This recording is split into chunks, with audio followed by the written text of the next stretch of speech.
Hey, welcome to the Business Beauty Network podcast where business meets beauty. I'm your host, Brandy Taylor. Welcome. I'm super excited to have you here. We have an awesome episode in store for you. I've been in this industry for over 16 years, and it is my goal to bring thought provoking conversations from business and beauty professionals to help us grow our business and expand our minds. And as I would say, it's not just lipstick, it's business. So we mixed in a little fun and we drop episodes on Mondays, Wednesdays, and Fridays. You can also subscribe to the podcast on Apple, Google, Spotify, anywhere that you listen to your podcast as well. So make sure you check us out there and listen to it and subscribe there. Also, click the bell in YouTube so that you don't miss an upload. You also want to make sure that you check out our podcast on our website at businessbeautynetwork.com. You can email us at hello@businessbeautynetwork.com. We are super excited to have you a part of this community. And here is today's episode. Hey, welcome to the Business Beauty Network podcast where business meets beauty. Today we have an awesome guest today, Elaine Travis. Elaine is a licensed cosmetologist since 1986. Elaine pursued her passion for hair color by attending various trainings with the First Hair Color USA in Miami, Florida. She attended advanced courses at Vidal Sassoon Academy and trained under Beth Minardi. She trained in the art of balayage with expert Nancy Brennan of L'Oreal and completed the intense education training with Alpha Parfum Milano. She has been featured in local and international magazines for hair color expertise and recognized in several best of categories, including Salon Today's Top 200 Salons. In 2012, she started Expert Color Solutions, a training program for recent beauty school grads to provide the skills and confidence necessary to begin a successful career in a salon. Her love of hair color combined with a witty sense of humor creates an educational opportunity that should not be missed. Welcome, Elaine Travis.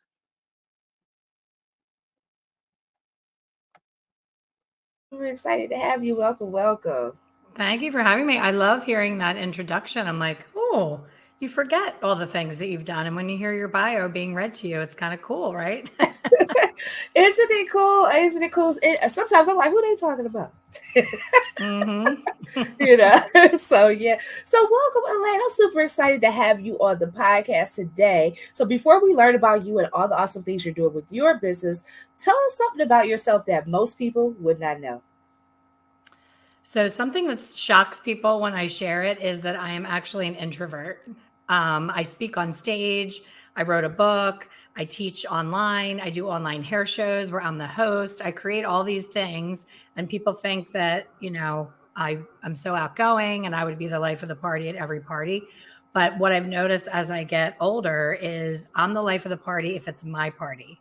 So if I go into a cocktail party where everyone in the room is a stranger, I am awful. I'm an introvert. I hide in the corner. I don't know what to say. I don't know what to do. So that surprises people when we talk about personalities in my membership. They're like, what? You're an introvert? No way. But when you take those personality tests, I'm definitely an introvert. Yeah, I totally understand that. I'm definitely an extrovert for sure. But I hear that a lot, that a lot of people like they can really be an extrovert when they need to be, but for the most part, they're an introvert. And so I think we all are like a combination of the both. Maybe you may lean stronger towards one or the other, but I feel like, most people are like that. But I think some people are just completely, just totally introverted. And, and I know a few people like that as well. So, but thanks for sharing that. While my headphones try to fall off here. But you look so fabulous. They're able to fall and it still just blends with your whole outfit. You're so coordinated. Thank you. Well, thanks for sharing that. That's interesting, because I wouldn't think you were an introvert either. So tell us about your career. Like, you've been in this industry since 1986. So you have a lot of experience in the industry. Share a little bit of your journey. So let's hurry up and start talking so that they're not doing the math on their fingers of how old I am. I had a birthday this week, as a matter of fact, a double hockey stick birthday. So yeah, it was great. And And I noticed for the first time in my life, I just turned 55. I'm happy to share, so you don't need to do the math. If you're on the treadmill, don't fall off doing the math. I'm happy to share that because, I used to be a fan of, I still am a fan of Oprah, but I used to watch Oprah every day at 4 o'clock when I was home. And she would say that the 50s were her favorite decade. She's like, oh my gosh, life just starts at 50. And I was like, oh God, I was in my 20s at the time. So 50 sounded like 100 to me. And I was like, how can that be? How can 50s be the greatest time of your life? Well, now I get it. I just turned 55 and I'm like, for the first time ever, I wake up every morning with a sense of calm, peace, and content. And I've never had that. I had a salon for 32 years. I've trained people, hired people, fired people, all the things, stood behind the chair 12 hours a day. I never felt content. I never felt calm. I always felt an extreme sense of overwhelm. So my career started as I always had more of a stronger interest in color, but I was severely, at a handicap with my knowledge. I did not understand it at all. So I did what a lot of people are now doing, which scares the hell out of me. I thought I was too cool to be an apprentice. I did, I was so confident. And I shared that I was an introvert. I didn't say I wasn't confident. So I was overly confident and not as skilled as my confidence. So I was 80% confidence, 20% skill. Went right behind the chair. And if a client sat in my chair, I spent the consultation time talking them out of getting color. I was like, oh my gosh, your natural color is beautiful. Why would you want to do that? Blah, blah, blah. Because I was terrified. I had no idea what to do. And I did that for about a year. And it got really exhausting really quick. And I was like, I can't keep doing this. I need to actually learn what I'm doing. Now, remember, this is 1986. So there's no internet. There's no computer, no YouTube, none of those things to look up. For me to learn anything about color, I had to get on an airplane and travel somewhere and go to a big, ginormous show. So when I got to the show, I was like, so excited, but yet so overwhelmed. And they spoke in this language, as you know, when you go to hair shows, we speak in formula speak, 8C and 7G equal parts, 20 vol. I'm like, what does that mean? I don't understand what that means. So it was hurdle after hurdle of trying to get the information. So while I was nurturing and growing my own salon and seeing the same theme, every person that came to work for me, terrified of color, didn't know where to begin. I had to start them from square one, train them up. So I was like, why isn't anybody doing this as their full-time job? Just like helping salon owners train these people, because owners have inventory and talking to the salesperson and, talking to the accountant and all of the things, and they don't have the time to do that training. So that's fast forward to now, after 32 years of having the salon and becoming a color expert, I felt it was time to pass that knowledge on. My brain feels like it's going to explode because I have 32 years of things in there that are all color focused. And now it's time to pay it forward and share it. And I'm loving every minute of it. I was able to create the Hairstylist Ultimate Mentorship, which you are an amazing, what's the word I'm looking for? Participant. We have 20 amazing mentors, including Brandy, in the program. And it's my lifelong dream and purpose to provide that. It was important to me to provide a free platform that there was no barrier of entry. I didn't want to hear, I don't have the money to join your membership. I don't have the money to go to a hair show. I don't have the money to travel. I'm like, okay, you have a phone. There's homeless people that have iPhones. I've seen it here in Florida. Wait a minute, really? Okay. Okay. We were, honestly, Brandy, we were in Cambodia on a motorcycle tour out in the middle of nowhere, Cambodia. And people were in these shacks that you would not want to live in with, no air conditioning. It was 150 in the shade. And they're sitting on their porch on an iPad. I kid you not. I took a picture of it. I was like, now I've seen everything. They're in extreme poverty, but they're on that iPad. So where there's a will, there's a way, right? And that's what I say about education. So I did not want to hear that excuse one more time of, I don't have the money. I don't make enough behind the chair, so I can't afford education. Well, now you can. And we're making, you and I together, as well as the other 18 mentors, are making a huge difference in the industry by offering that true mentorship. you know the difference between a mentor and a teacher. Most people don't. You know, a teacher has to just read things out of a book and regurgitate information to you, where a mentor is going to give it to you honest, maybe tell you something that you don't want to hear, but that's going to push you to the next level. And that's what I love about mentorship. So thank you for being part of that. I'm so excited to have you with us. Yeah, I'm excited to be a part. And I appreciate you even creating a platform such as this for hairstylists, because I think it's so important and needed in this industry.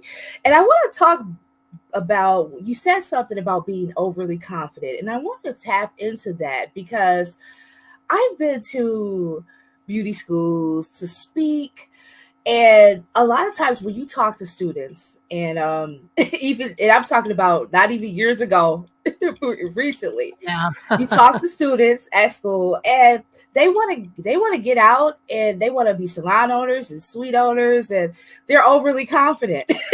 Like, it's like, really, like, as soon as you get out of school, that's your plan. And when I would ask the question, what were their plans when they graduated, most of them would say that, like, I'm going to get a suite, or I'm going to, get my own salon, or I've been looking into this and all of those things. And I was like, wow, really? And I always kind of like, I'm curious to why that is. And I'll ask questions, and I'll try to encourage them that maybe they shouldn't start there. But, tell me what's your take on it? Because you said you were overly confident too. So is this something that you see often? 100% and too much, Brandy, and they don't want to hear it. It's like anything else with a younger generation. I shared with Brandy when we got on here that I'm officially behaving like my older aunt, where I need to buy the magnetic clasp to put on my necklace, to put my own necklace on, because I can't get the little clasp, and then I have to ask my husband, and I'm like, oh my gosh, when did this happen? So sometimes the difference in age with me being 55 and a new stylist being 20, it's like, oh, it's like they don't want to listen to their parents, like, no, I'm not listening to you. So I taught, funny you should say that, I just taught a virtual class to a salon in South Dakota. And I don't know about you, but, virtually or in person, you look out at the people you're speaking to in the school, and it's kind of like, in the crowd, Yes. it just sucks your energy. Like, I'm just like, don't pay attention. Don't let them pull your energy down. Give it all. Don't worry about it. That's their concentrating face. I try to tell myself, they're listening. So I don't know how it got incorporated into it, but I said, it concerns me that the trend right now is that everyone is coming out of school, going right into a suite. Or no, actually, I think the teacher had said, one of the people had asked a question. She walked out of the room and she said, can you address students that, think that it's a good idea to go right into a suite? She's like, they don't want to hear it from me. So maybe you can weigh in on it or whatever. So I started talking about it, and the girl walked back in the room, and I said, no matter how confident you are, no matter how much you think you're ready, I promise you, you're not. You need to make your mistakes and learn in a classroom setting, in a salon, on a training night, not on a paid client. You only get one chance to work on that paid client, and they're never going to trust you again. They don't know your level of experience. You get one shot. So better to have it with, someone standing next to you in a training where the person knows they're being a model. They're not paying to get their hair done. And I said, I promise you, even if it's 3 months, it doesn't have to be 3 years. That model is gone. I get that. I get it. I didn't want to do that either. But even if it's 3 months, seeing how to talk to a client that's nervous, how to do a proper consultation, how to make eye contact, shake their hand, have an intelligent conversation, and what topics to avoid. And I could go on for an hour of the reasons why. And I finished my little thing, and I still was getting all those looks in the crowd. And the girl I couldn't see her. She was like off to the side. And the teacher said, does anybody have any questions for Elaine? She's going to be wrapping up. And she said, I just would appreciate you not being negative about my career decision. That's my decision. I'm sticking by it. And she was so pissed. And I said, I'm really sorry that this is triggering you and that you're upset about this, but I promise you're going to look back on this conversation we're having and say, that woman really cared about me and wanted to help me avoid a mistake. I said, I'm sorry, I'm not going to change my opinion. I'm sorry that it hurts your feelings, but I'm not sorry that I said it, basically. And I was like, oh, I'm not going to be getting invited back there. And I reached out to the teacher and I was like, is everything okay? And she goes, no, that's totally fine. They need to hear that. So I am known as the tough love mentor and educator. I'm not for everybody, but the people that embrace my style get the biggest transformation. They're like, okay, what I'm doing now is not working. And even though it sounds like she's being a bully, she's pushing me to do something I'm uncomfortable with. And Brandy, I'm sure you'll agree, the biggest movement in my life and the biggest gains and leaps and bounds growth happened when I was the most uncomfortable. And I didn't like it either. But now I look at discomfort as like, yes, something big is happening. I'm uncomfortable again. That means there's a whole other level I haven't experienced yet. So I love discomfort now. And I try to teach to that. I'm like, doing balayage for the first time, I didn't have a single fingerprint left. I could have murdered 17 people and not gotten caught because the bleach ate away all my fingerprints. Wow. Cotton up my nose. There was cotton shreds all over my apron. My fingers were burning. My eyes were tearing. I was like, this is hell. I have a full clientele, full book. I have a waiting list. I'm a 6-figure colorist. Why am I trying to learn this new thing? Let the young people learn the balayage. I'm going to just keep moving on. But I was one of the first to try to learn it. So it was super uncomfortable. I was like, nobody else is doing this. Nobody else knows what it is. Why am I struggling to do this? But in retrospect, I was like, that changed my whole business because I was the first salon in my area to offer the service before it was on Instagram and YouTube and all the things. Now everybody's calling everything balayage when it's not balayage. That's a whole Yeah. But you have to be uncomfortable to be the first, to stand out in your market, to do something different. We don't all want to be the same, that's what makes it magical. Definitely. And I think you definitely share some great pointers there. And I think you told her correctly and gave some great advice. And granted, there's always exceptions to the rule. Like, I'm sure there's somebody who came out of school and did wonderfully. I know somebody who came out of school and did wonderfully. But honestly, that's not going to be everybody. And for the most part, you need to gain some experience and understand, how it works in a salon, how to actually run a business. And that's another thing too, is I feel like, why do you feel like this industry struggles when it comes to running like a business as a hairstylist or beauty professional in general? And what I mean is, by that is I see so often that, I don't know if it's other industries, but why are we struggling on what we should charge? Why are we struggling on inflation right now, right? Everything's gone up. We know food's gone up, gas gone up, all these things, right? Everything you purchase has gone up in price except for your hair color, right? So why is that a problem in this industry? There's a lot of reasons, but one of the biggest reasons that I experienced myself as a stylist is what you talked about with the exception to the rule, the person who comes right out of school and is successful and is sweet. The person that popped into my mind when you said that is someone who took a job in a salon in high school.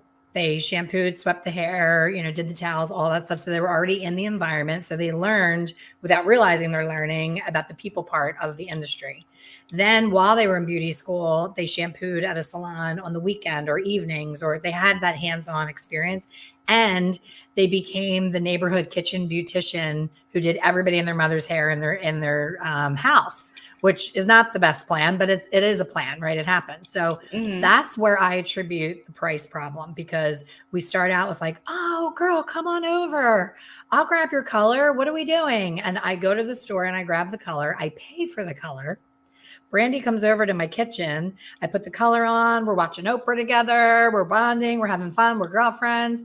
And she goes, oh my God, I love the color. You're the best, and kisses me and leaves. So not only did I not charge her for the color, the physical product, I didn't charge her for the service. I didn't charge her for it. Cost me money to have Brandy over to get her roots done. I did that for years.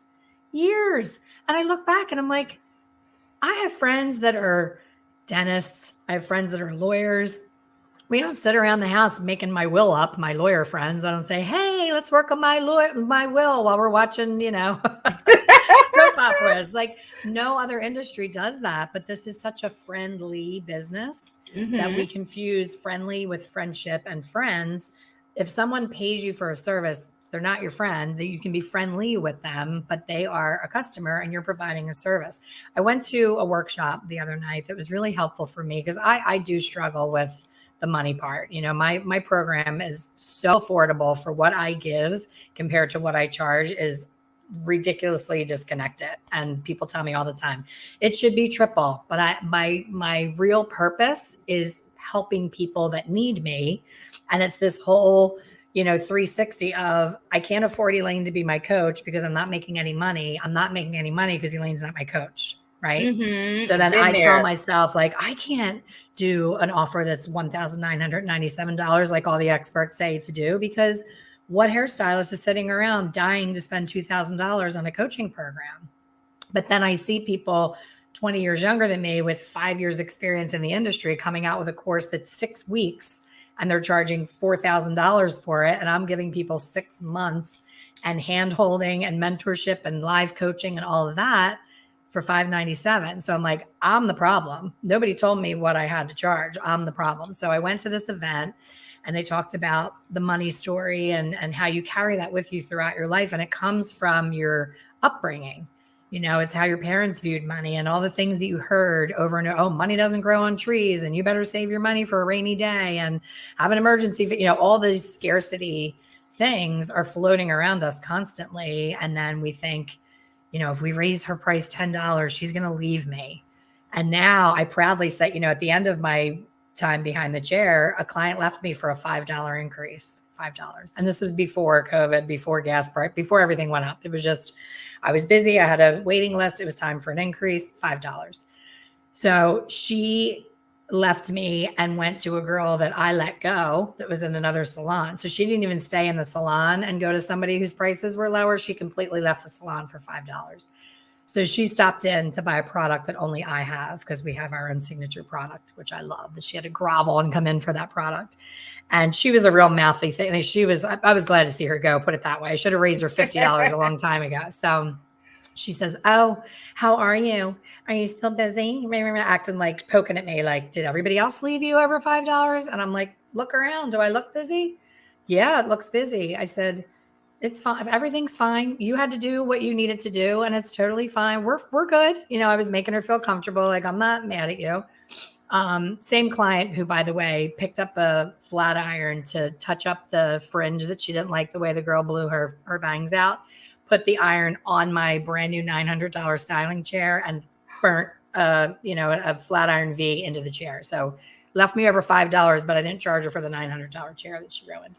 Wow. So I'm not bitter, Brandy, right? I'm not bitter. I'm just talking about like it happened yesterday. So she said, "Oh, she broke up with me," talking to the other clients. "I don't come here anymore. She broke up with me." I said, "No, Sandy, we didn't break up.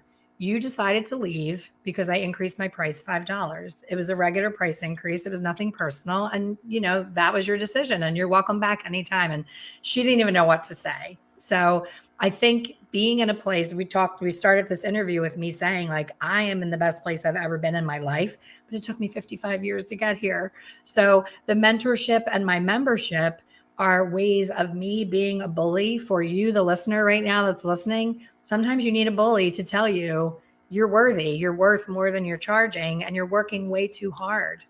When you start to have, I'm starting to see on the forums, what kind of shoes do you wear? My feet are killing me. My back is killing me. My knees are killing me. That's the beginning of when you start looking at your prices and say, I am breaking down my entire body. I'm breathing in harsh chemicals. I have, all these dermatitis issues from touching chemicals and all these things. And I'm like, I could start at the top of my head and go all the way to my toes, what I've given to this industry. And I can tell you now that I'm not doing hair, the people that I was so friendly and thought were my friends, I don't hear from them ever. Never have. As soon as I walked out from behind that chair, all of a sudden, I wasn't on their speed dial for cute little texts in the morning of like, can you squeeze me in? I'll bring you a coffee. I'm like, I could use a coffee. Let's go have coffee. Now that I'm not your hairdresser, you don't really want to have coffee with me. So it was really a big eye opener. It hurt. It wasn't a good stage to be in, realizing how much I didn't matter to them. But that's where we've set our pricing on where we think that friendship is valued. And then when you take away what you gave them and the relationship is only one-sided, all of a sudden you're like, wow, she only stayed with me because I was less expensive than the competition. And that's no way to run your business. Mm-hmm. So yeah, I could go on for another hour, but Oh that's yeah, why. yeah. Thank you for sharing that.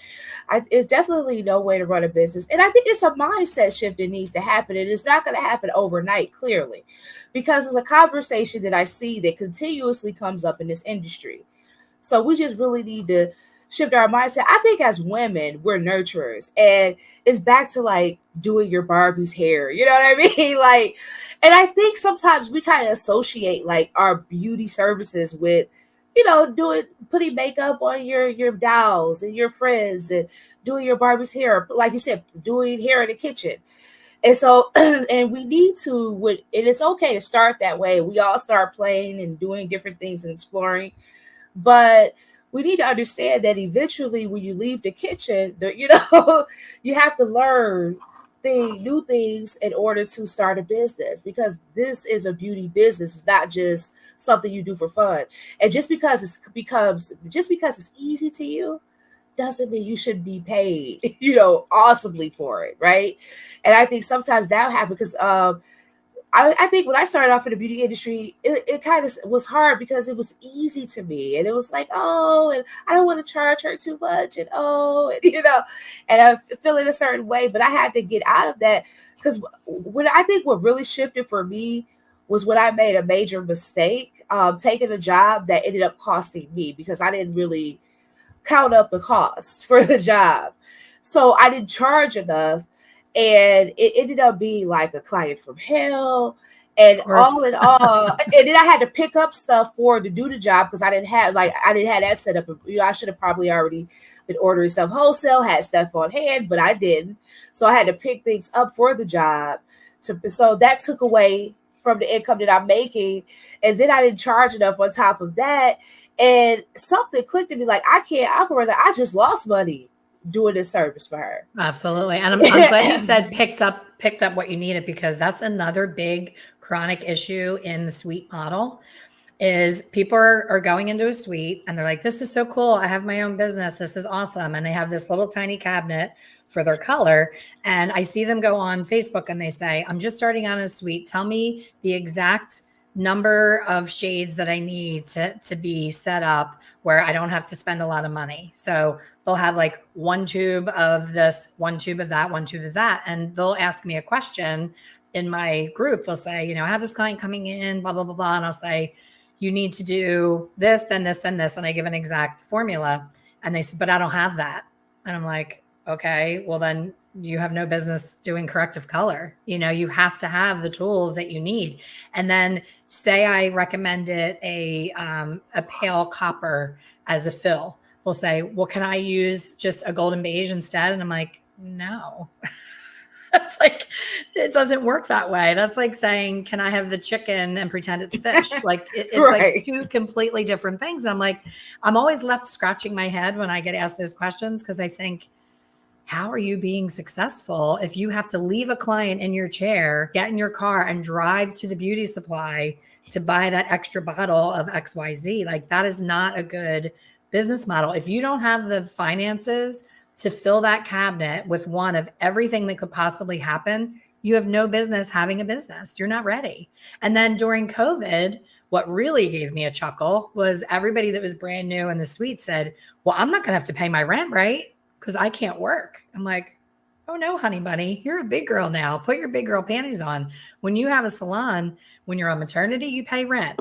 When you have the flu, you pay rent. When your kids are sick, you pay rent. Anytime, any day, any hour, you pay rent and utilities and insurance and workman's comp and taxes and visa charge. All of the things don't go away because you decided you didn't go to work that day. And I think, to your point earlier, like, why do I think that, people are wanting to do that? I don't think they have any idea how much more is involved than I have this beautiful Pinterest worthy, adorable place with, cute sayings on the walls and neon signs and beautiful, plants, and they decorate it cute. It's like decorating your bedroom when you're a teenager and your Right. parents finally let you decorate. You're like, woohoo, but you're spending your parents' money, right? They're paying for Right. the decorations and the plants and all that. Mm-hmm. So that's, I think, the biggest rude awakening. There's nothing wrong with it. I don't want to poo-poo the whole thing. I think it's amazing for someone who is established, has a full clientele, and has maxed out on what they can earn as a commission provider. But if a commission salon is doing their job, they're offering a path for the commission provider to never be capped out. They can't just say, well, this is your max that you're ever going to make, or go get a suite, because you're going to bleed employees. They're all going to run for the hills. But if you make a path for them to like, hey, if you've maxed out, let's open another location and be partners on it, rather than have them walk out and go to a suite where they thought they were going to make more money and they find out that they don't. Have them partner with you in growth and, expanding or getting a second look. There's so many ways to do it. I honestly think, though, Brandy, I've seen a trend where I think it's going to start circling back. I see a lot of the suite places advertising empty suite, empty suite. I think a lot of people are doing it for a few months and saying, crap, can I get my job back, or can I get a job in a salon? Because they think the busy bus is showing up. I had a suite for 3 months here in Florida. I did not do well at all. And I had 35 years experience. I was fully booked in PA. I moved to another state. Nobody knows who I am. So you're not going to get a walk-in in a suite. There's 15 other businesses within that building. Your chances of getting a walk-in are slim to none. Yes, and with suites, they don't really have to sell you on the location per se. So they're not necessarily always in the best location for walk-in traffic. So Right. it's made for someone who already has a clientele, and their clientele knows where they are, And I think people fail to realize that. It's interesting that you say that, like, you think it's going to be a full circle, because I do too. I agree with that. I've been talking to salon owners who are afraid because a lot of suites are popping up. They're having a hard time hiring staff. And they're afraid, like, okay, what does that mean for my salon? So what do you think about that? Because I was thinking that I was talking to someone like, is it over for salons? And I don't think it is, for a lot of different reasons. But a lot of salon owners are struggling, and they're competing with the suites and all of these things. So what's your take on that? So we are in that position. My salon is still in Pennsylvania, and every one of my staff are amazing, and they're making a really good living, and they're in a commission situation. So they're on Instagram every night, seeing their peers that maybe they went to beauty school with, opening the adorable suite and doing the whole Instagram, look at my business, I'm so cool. And I'm sure they're seeing that thinking, maybe it's time for me. But we have a really good culture in our salon, and we really worked hard at that. That was like a major important thing for me, was culture. So anytime we had, a backroom bitcher or a negative Nelly, or there was drama, I was like, I'm sorry, I have to let you go. Like, you can't be here, so I really protected the culture. So that's number one, protect your culture and make sure there's no reason for them to feel unhappy. Number two, flexibility. Like, we had a rule of like no tattoos showing, because we're a very high-end salon and have a very conservative clientele. So we said, if you have crazy big tattoos, just try to wear long sleeves, cover it up, be, more dressed up or whatever. We can't do that anymore. We're not going to be able to get any staff because everybody's tattooed. So we're trying to flex our, be a little bit more flexible with things like that. Number three was we changed our compensation. We had to. We couldn't say like, this is it. This is your commission. We have numbers, and, we did the summit years ago. So we know how much we can afford to pay and not go under. So we couldn't raise the commission per se. We couldn't just say you can have 75% commission, because that's old news. That's put everybody out of business, that whole commission war. So I'm never going there. But what we did do is we created a system that goes off of their production. So if they're really highly productive, they're going to make a higher commission. If they have a week that they only work 2 days, or they didn't really show up, or they had a lot of redos, whatever, the salon doesn't have to be in trouble over that. So it flexes with their production, and everybody's happy. Everybody wins, because they know that sky's the limit with what they can achieve. And we know that we're not going to be out of business because we gave away the whole entire salon just because we were fearful of losing everybody. So We'll see. So far, everybody seems to be happy, but as you said, everybody's always looking for what everybody else is doing. The best advice that I could give anybody listening is comparison really is the thief of joy. As an online educator, it's hard for me to not fall into, oh my gosh, her and I started at the same time and I have 4,900 people on Instagram and she has 20,000. And then I'll look at some of their posts and they get like 15 likes. And I'm like, okay, they bought their followers, so that makes me breathe a little lighter. I'm like, okay, I'm not worried about what she's doing. I'm going to stay in my zone. My people are like, people listening right now, somebody probably turned this off 15 minutes ago because they're like, I hate her voice. She's a bully. She's mean. She's too blunt. She's too honest, right? That you're going to have that. And then there's other people that are going to go, where have you been my whole career? I'm so sick of everybody telling me what I want to hear. I need a real coach to push me to that next level. I want to be a six-figure stylist before I retire. And all of my staff are six-figure earners because I'm a bully. And I'm a nice bully. I'm a bully that loves you. I love on you so much. My husband always says, you're one of those people that's going to have a really crowded funeral. I'm like, I'm sorry. What was that statement? He's like, I don't mean it mean. I just mean that you get your feelings hurt when someone that you trained doesn't keep in touch or left to go to another salon or whatever. And he said, but I think, when you do pass and they come to your funeral, they'll say, she pushed me and that's why I have my own business. She pushed me and that's why I was able to buy a house.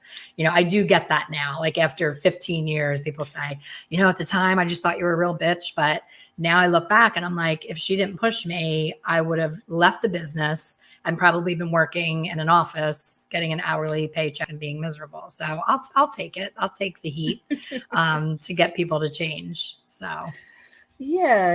And I think that's needed, especially in this industry. They're like, sometimes we need a spanking. Mm-hmm. and we need to hear the real, from somebody who's been in the shoes and understands what it takes to build a successful business. You need that. And if you want to grow, you can't change and grow doing the same thing. Like, it's insanity thinking that you go like do the same thing and get a different result. You're not. And so in order to change and grow, you have to learn new things and learn a different way of doing things, especially if it's not working. So that's one thing I definitely can see in this industry. But yeah, back to the whole sweet things. I'm not going to say they're long, but you were saying to seeing a lot of empty suites and things of that nature in your area. You think it's going to go full circle, and I do too. And the reason it's going to go full circle is because I was talking to a suite owner recently who says people, they'll stay 90, 60 days and then they can't afford the weekly rent. And they don't know how to market their business or how to gauge their clientele. Or she was telling me some stylists work part-time jobs just so they can maintain the suite rent while they're trying to build their clientele and things of that nature. And I just feel like it's time out for that. Like, don't be afraid to crawl before you walk, to assist somebody, to work somewhere where you can learn so that you don't have to do that. The reason why those things are happening is I believe that the people that she's attracting may be people who are just starting out. They don't, understand the business. They may have been just fresh out of school, or maybe they've worked somewhere, but they still don't understand how to maintain a clientele and all of those things. Absolutely. Yeah, I agree. Yeah, so I think that's like the biggest thing. But I think it's always going to be a place for the salon, and I think what owners need to really start doing is finding out how to position themselves as an ideal place to work. You know what I'm saying? Like, you have to stand out more. So salons need to find out how to stand out more than ever now, because now it's so attractive to be the boss. But let's remember, there's a cost to being the boss.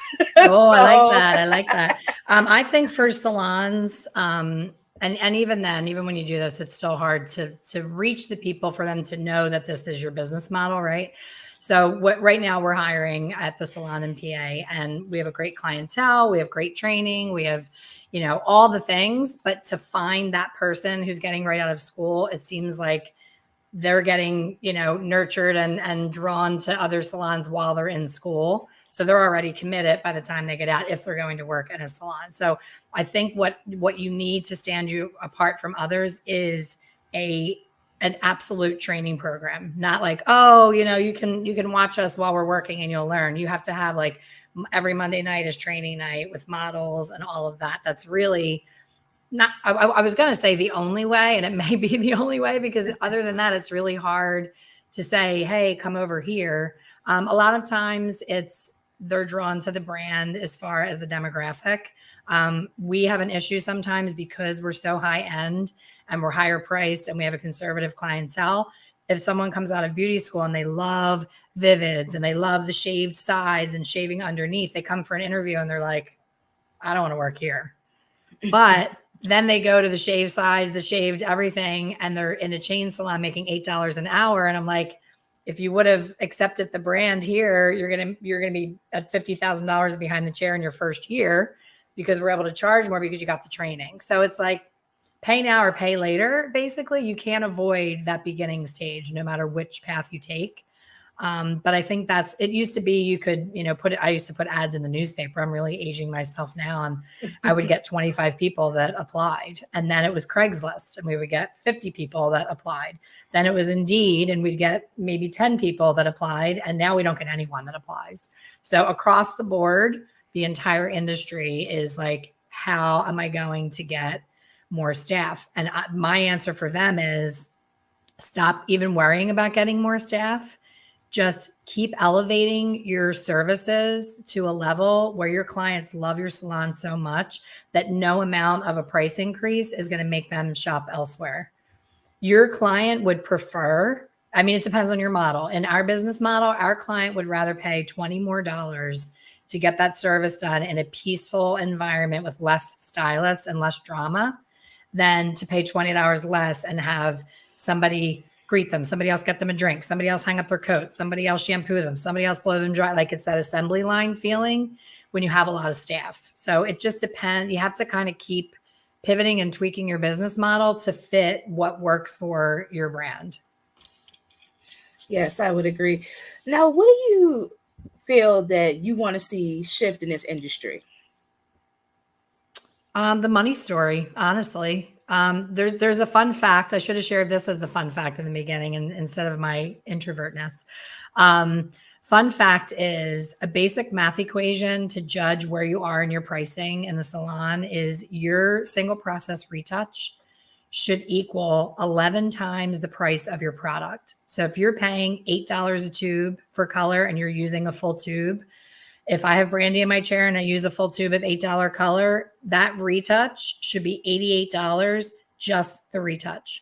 Not glazing her ends, not the conditioning treatment, not the blowout afterwards, not the haircut afterwards, not the highlights, nothing but that retouch, $88. And I'm sure I can guess that out of the people listening right now, there's maybe 10% that are there. So I think it's the war of the prices in a neighborhood where, the old model in 1987 was just call the 3 salons around you, disguise your voice. Yeah. We didn't have caller ID and all that. We're like, hi, how much is a haircut and blow dry? Oh, and by the way, how much is a men's cut? And how much is and that you wrote it all down. And then you were like, okay, they're $25. So I'm going to be 22. That's the way you set your prices. We didn't have a business sense of this is my rent. This is my utilities. These are my credit card fees.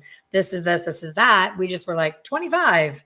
And then we just started doing it and we made no money. So I think that really understanding business, and again, Brandy, there's no excuse because in our mentorship, we have all of the free stuff with how to price, how to do a proper consultation, how to raise your prices. We have everything in there and it's free.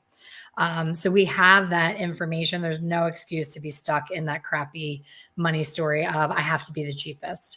If your skill doesn't match your pricing, you don't get to raise your price. I'm not saying, there's this new trend now, Brandy, going around like, you're worth it. You're amazing. You are the best. You deserve it. Uh-huh. And they're coming out of beauty school charging $800 for color. And I'm like, whoa, no, honey, you don't get to do that. No Tony Robbins speech is going to allow you out of beauty school to charge anything over $100 for a corrective color because you don't really know corrective color yet. You haven't even done regular color yet. So that's what's happening. There's this overarching like, yes, you can do it. You can charge what you want. You're worth it. And they're seeing one client a day because there's only one client that's going to pay that. And then she'll pay it. She'll pay it because she's mortified because she had no idea what to expect. And she already got the hair done. So she'll hand her card over and be like, okay, this is going to cost me a month's salary. And you'll just never see her again. So I see a lot of that on Instagram, not taking any new clients. And I'm like, nope, don't do that. Don't do and then that. literally 3 months later, I see that same person taking new clients, DM me for consultation. I'm like, yep, that's what happens. Right. Yeah, that's interesting. I never understand that. I would never post that. Even if I was booked out for the next year, I would never post that. Because it's an ego thing, Brandy. Yeah, they want to be cool. Because people can leave you. People could go to the salon down the street. They can go to the person across the street or whatever. Life could happen and whatever. I don't want to ever be in a position where I can't make money. And if my main way from making my income is servicing clients, I don't never want to say I am not taking clients. I'll put up a wait list or whatever, but I never want to say that. I don't understand that either. Yeah. So, well, here's a tip. Instead of saying, I'm not taking any new clients, if you're so booked that you're just like overwhelmed with DMs and you're like, oh my gosh, I can't get back to anybody, yada, yada. You don't say, I'm not taking new clients. You say, new clients, please fill out this form to schedule an appointment. And you get their information and then you reply to them and say, these are my rates. And you raise your service rate by 25% to that person waiting to get in. And you let her in because your little stragglers that started with you in the beginning that are pissing and moaning over $5 are now going to go away. And now that new person that pays 25% more is your new client. And that's how you continue to up level your income without ever having a void in your book, without ever saying you can't come here. I mean, nobody wants to hear that. So Right. It's just looking at things differently, you know? And oftentimes when that happens, they're booked and broke, as I would say. Oh yeah. So what I mean by that is like, yeah, you ain't taking up more clients, but you're not making six figures. You're not really, having a successful business. Let's be honest here. You may be making some money, but you're not making what you need to make because you're not charging what you need to charge. And you putting up like, we ain't taking up more clients. Really, you need to go up on your prices and eliminate some of those clients that you have. Like you were saying, that's basically 100%. What that is getting rid of some of the, like you said, the $5 people. If $5 is going to make her leave, let's let her leave so I can make $5 more and maybe I can take, make more money without having to take in more clients. Right. Yeah, absolutely. Yes. Well, like we could definitely be talking all day. So sharing us, what do you think has been the biggest lesson that you've learned on your entrepreneurial journey thus far? Oh God, there's so many. I think my lesson is always be open to learning something new and don't ever get so stuck in your ways. Like when something's working, don't ever think that there's not another way. Be open. Be open is the theme. Be open to new, better, different, and just always be growing. And education. You can't stop educating or you're going to get really stuck and really boring. And, you're not going to be living your best life. Yes. I think that's some great advice. I know you were in education before I think education was popular. Because it's all like now everybody's doing education, but I feel like there was a period in the industry where people were becoming stuck because they didn't move any further and learn the new trends and all of those things. And now it's a big thing around education. But just tell us, how do you think that the advanced education you took like in color in the beginning days has really contributed to where you are now in your career? Oh my gosh, like night and day. The biggest movement in my color journey was the first, you said it in my bio, I went to the first Hair Color USA in Miami, Florida. And I talk about it in my book that, I could have kept talking people out of color and just avoid it and just said, I'm just going to cut. I'm afraid. I don't want to do it. But every single piece of education that I got built on the last piece and the last piece and the last piece. So I'm at the point now where any situation that lands in my chair, I don't sweat, I don't cry, I don't run to the ladies' room and vomit. I'm totally prepared for it because it's a collection of 35 years of experience. And my gift right now is that I have the ability to simplify all that 35 years into a 6-month period in my membership. I'm able to just hand deliver it. You talked about well, I can go on YouTube and I can go on Instagram and yeah, you can do all of those things. But the biggest compliment I got this week was one of my members said, I'm staying for an extra 6 months because I didn't even finish all the stuff that you gave me in the first 6 months. And I've grown so much because you've put everything that I needed into one spot. I don't have to catch that person going live on Instagram and write that one thing down and watch, a YouTube video and get one technique. She's like, you have everything I've ever needed all in one spot for me. And thank you for that. And I was like, thank you for validating that that's the response that you're getting, that you're actually getting a transformation, because I can blah, blah, blah all day long. But if you're not doing what I'm telling you to do and you're not trying new things and getting success, you're going to move on to the next guru and the next Instagram fabulous person. So sometimes there's education confusion. Brandy might say, hold the tension high. I might say, absolutely not, hold it low. One person says, tease the hair. One person says, don't tease the hair. So there's a lot of that. And for me, my recommendation is find one person that you really like their work, you like their integrity, you like everything about them, and go all in with them until you've completely finished with them, and then move on to the next thing. Don't keep bebopping all over the place, or you'll drive yourself absolutely insane. You'll have education confusion, and nobody has time for that. Right. Or education overload, because sometimes people take in so much information, it's like, okay, I can't do anything. I don't know what to do. So you got so much information in your head, watch this. And that's another thing too, is sometimes you need to just take action too, because we're so much information is coming at us, and so many things is out there. But before you take another program, take some action. Like, if you learn something like that you knew that could work for you, and you thought like, maybe I should try that, try it, take some action, be open to the possibilities, start moving and trying different things. Because what happens, I find too, is a lot of times people will, go to the class, get the t-shirt, do all the things, but they never actually start implementing these things. And they'll say, oh, that stuff doesn't work. Oh, it's a waste of time and all of that. But you have to put in the work. You have to act on the things that you're being taught. So share of how people can find you and about the program and how they can join in all those things. Absolutely. So right now, I just had day one of I'm not sure when people are going to hear this podcast, but we are in boot camp right now. It's a 3-day hair color confidence boot camp. It's free. So if this airs after boot camp is over, the mentorship I talked about earlier that Brandy is involved with, you want to go to www.expertcolorsolutions.com/mentor. The mentorship is free. I highly recommend joining it. And to Brandy's point about implementing, we made sure that we created the mentorship where everything is in the place that it needs to be. I don't allow people to come in and say, oh, I need consultation. Well, now I need a highlighting technique. Well, now I need Phillips razor technique. I want this, I want that. They can't pop all over the place. They have to go in order. And that's on purpose, because it's a mentorship. It's not just vomiting information at you. It's guiding you on your journey to success. So that's number one. If you need extra, you want everything in color and you want to be a better colorist and level up and get to that 6-figure level as a colorist, that's my membership, which we open 2 times a year, and we happen to be open in May and then again in November. So I would love for people to consider joining the membership. It's 6 months. It includes live coaching with me, Q&A about your actual client situations. It's called Hair Color Secrets Insider.